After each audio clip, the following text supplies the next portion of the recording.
Assalamualaikum warahmatullahi wabarakatuh. Saya di sini akan menjelaskan tentang materi neraca lajur. Yang pertama, pengertian neraca lajur. Neraca lajur disebut juga kertas kerja yang berbentuk kertas berisi kolom-kolom untuk mencatat keuangan secara manual. Pencatatan pada neraca lajur ini cenderung bersifat tidak formal, sehingga bisa pengisiannya dapat diperbaiki dan dikoreksi nantinya jika perlu. Neraca lajur memang bukan merupakan salah satu dari jenis laporan keuangan, namun pembuatannya akan mempermudah proses penyusunan laporan keuangan itu sendiri. Dalam neraca lajur, semua akun yang terdapat pada perusahaan akan dicatat dan digolongkan ke kolom atau lajur yang ada. Data akun yang akan dimasukkan dalam neraca lajur diambil dari data yang dicatat pada neraca saldo dan jurnal penyesuaian. Sedangkan untuk penggolongan neraca lajur terbagi menjadi 6 jenis, yaitu neraca saldo, penyesuaian, neraca saldo setelah penyesuaian, neraca, dan laba rugi. Fungsi neraca lajur. Setelah memahami apa itu neraca lajur, selanjutnya kita akan membahas fungsi dari neraca tersebut. Terdapat beberapa fungsi penerapan neraca lajur dalam pencatatan keuangan, yaitu yang pertama, meringkas data dalam pencatatan keuangan. Fungsi neraca lajur yang pertama adalah menggolongkan dan meringkas data yang berisi akun keuangan pada perusahaan. Dengan adanya neraca lajur, data keuangan akan lebih mudah untuk dilihat dan digunakan keperluan selanjutnya. Yang kedua, memeriksa kembali data yang dicatat.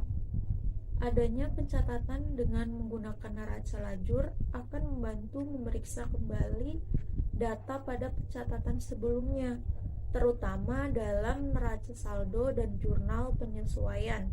Dalam pencatatan keuangan, sangat mungkin terjadi kesalahan, baik dari human error maupun kesalahan software yang digunakan.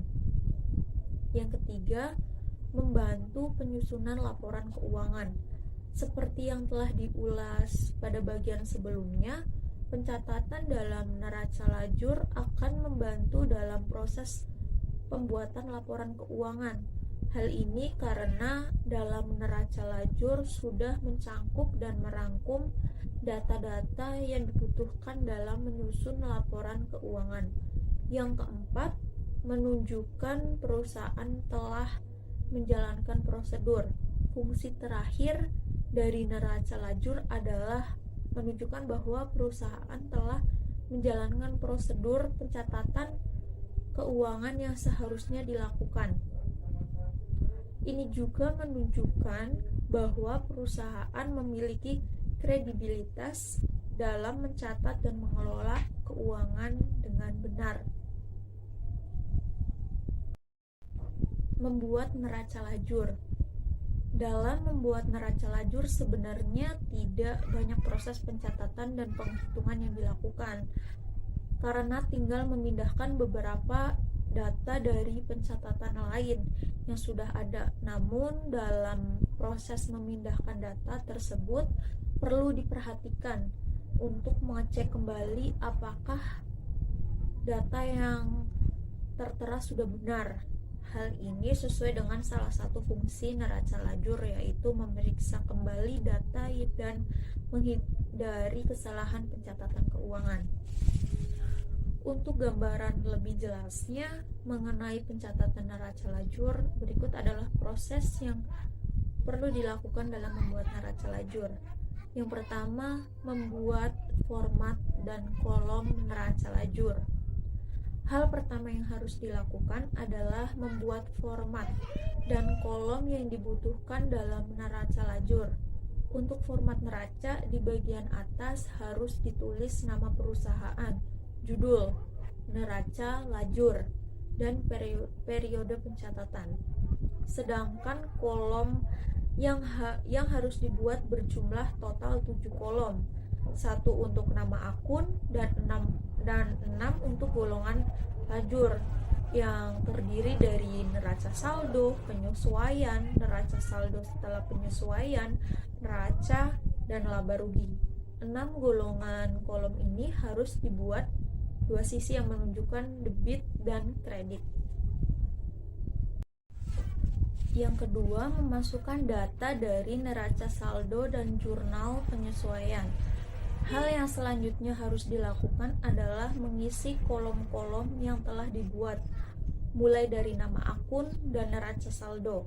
Kolom ini diisi dengan memasukkan data dari neraca saldo yang memuat data saldo akhir setiap akun berdasarkan pencatatan buku besar perusahaan. Untuk kolom penyesuaian, data dimasukkan dari jurnal penyesuaian yang telah dibuat sebelumnya secara terpisah. Jurnal penyesuaian dibuat untuk menyesuaikan pendapatan dan pengeluaran yang benar-benar terjadi agar dapat menunjukkan keadaan perusahaan yang sebenarnya. Yang ketiga, menghitung saldo yang telah disesuaikan. Setelah data pada kolom neraca saldo dan penyesuaian terisi, selanjutnya kita perlu menghitung saldo pada akun yang mengalami penyesuaian. Perhitungan ini dilakukan dengan menambah atau mengurangi saldo dalam kolom neraca saldo dengan saldo dalam kolom penyesuaian.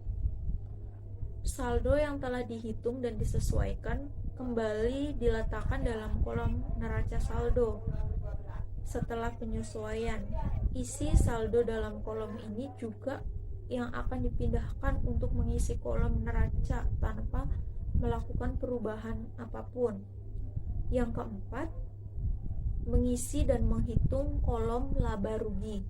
Untuk mengisi kolom laba rugi, data yang dimasukkan berasal dari kolom sebelumnya, yaitu neraca. Namun, tidak semua data dipindahkan, hanya dari akun pendapatan dan beban-beban saja. Data ini yang kemudian dihitung untuk mendapatkan saldo laba atau rugi perusahaan. Setelah itu, neraca lajur pun telah selesai dibuat dan siap digunakan untuk perusahaan selanjutnya. Itulah pembahasan mengenai neraca lajur, mulai dari pengertian, fungsi, hingga proses pembuatannya. Adanya neraca lajur akan sangat membantu perusahaan dalam proses pencatatan keuangan yang baik dan teratur. Karena meskipun cenderung bersifat tidak formal, penggunaan neraca lajur hampir tidak pernah ditinggalkan oleh perusahaan. Semoga informasi ini bermanfaat bagi Anda. Tujuan dari neraca lajur. Untuk tujuan dari pembuatan neraca lajur tentu sangat dibutuhkan, baik dari pihak manajemen maupun perusahaan itu sendiri. Hal ini dikarenakan mampu untuk memperkirakan sebuah hal yang mungkin bisa terjadi sehingga dapat digunakan untuk mengontrol keuangan dalam perusahaan. Adapun beberapa tujuan dari adanya pembuatan neraca lajur diantaranya: yang pertama, memudahkan penyusunan laporan keuangan. Laporan keuangan akan semakin mudah ketika neraca lajur telah dibuat terlebih dahulu. Hal ini karena semua nominal yang ada pada buku besar bisa langsung terlihat di neraca ini tanpa harus mencari dalam buku besar yang memiliki kolom dan juga jumlah yang terbilang banyak. Yang kedua, sarana menggolongkan dan meringkas informasi neraca saldo. Dalam neraca saldo akan terdapat banyak data, baik itu data penyesuaian maupun data yang digunakan untuk persiapan ketika hendak membuat sebuah laporan keuangan. Dengan adanya neraca worksheet atau lajur ini akan meringkas dan menggolongkan data yang ada pada neraca saldo. Yang ketiga, meminimalisir kesalahan. Seperti yang kita ketahui bahwa dalam pembuatan laporan keuangan rentan mengalami kesalahan. Lebih parahnya lagi ketika kesalahan ada di awal sebelum melakukan laporan. Tentu hasil akhir berbagai bentuk laporan keuangan juga akan salah. Dengan menggunakan worksheet ini akan menjadi sarana meminimalisir kesalahan yang mungkin bisa terjadi ketika membuat jurnal penyesuaian. Yang terakhir atau yang keempat, memperkirakan hal yang